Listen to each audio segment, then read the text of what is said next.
ಚಾರ್ಜ್ಗೆ ಇಟ್ಟಿದ್ದ ಐಫೋನ್ ಅನ್ನು ಎಗರಿಸಿ ಮೊಬೈಲ್ ಟವರ್ ಏರಿದ ಮಂಗ. ಮುಂದೇನಾಯಿತು? ಬೆಂಗಳೂರು ಗ್ರಾಮಾಂತರ ಜಿಲ್ಲೆ ದೊಡ್ಡಬಳ್ಳಾಪುರ ತಾಲೂಕಿನ ತೊಬಗೆರೆ ಗ್ರಾಮದಲ್ಲಿ ಕೋತಿಗಳ ಕಾಟ ಮಿತಿ ಮೀರಿದೆ.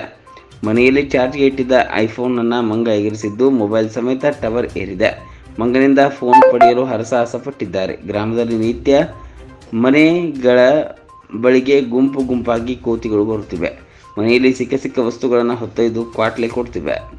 ಮಂಗನ ಕೈಯಲ್ಲಿ ಮಾಣಿಕ್ಯ ಸಿಕ್ಕರೆ ಹೇಗೋ ಅದು ಸತಾಯಿಸುತ್ತದೆಯೋ ಅದೇ ರೀತಿ ಇಲ್ಲೊಂದು ಮಂಗ ಗ್ರಾಮಸ್ಥರಿಗೆ ತಲೆನೋವಾಗಿ ಮನೆಯಲ್ಲಿ ಚಾರ್ಜ್ ಇಟ್ಟಿದ್ದ ಐಫೋನ್ನ ಕದ್ದು ಮಂಗವೊಂದು ಮೊಬೈಲ್ ಟವರ್ ಏರಿದ ಘಟನೆ ಬೆಂಗಳೂರು ಗ್ರಾಮಾಂತರ ಜಿಲ್ಲೆಯ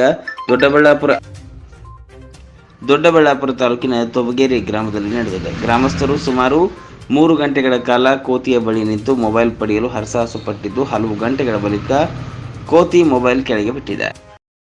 ತಿಂಗಳಿಗೆ ಒಂದು ಸ್ವಲ್ಪ ಕಟ್ಟಿದ್ರೆ ವರ್ಷಕ್ಕೆ 12,000 ಆಗೈತಿ. 15 ವರ್ಷ ಕಟ್ಟಿದ್ರಿ.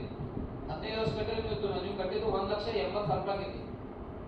6 ವರ್ಷ ಬಿಟ್ರೆ ನಿಮ್ಗೆ 5,30,000 ಕೊಡತ್ತೀವಿ. 3 ಪಟ್ಟು ದುಡ್ಡು ಬರೋದೈತಿ ನಿಮ್ಗೆ. ಬೇಟಿ ಬಚಾವ್ ಬೇಟಿ ಪಡಾವ್ ಅಂತ ಹೇಳಿ. ಇದು ಬೇಟಿ ಬಚಾವ್ ಅಂತಂದ್ರೆ ನಾವೇನ್ ಮಾಡ್ತಾ ಇದೀವಿ?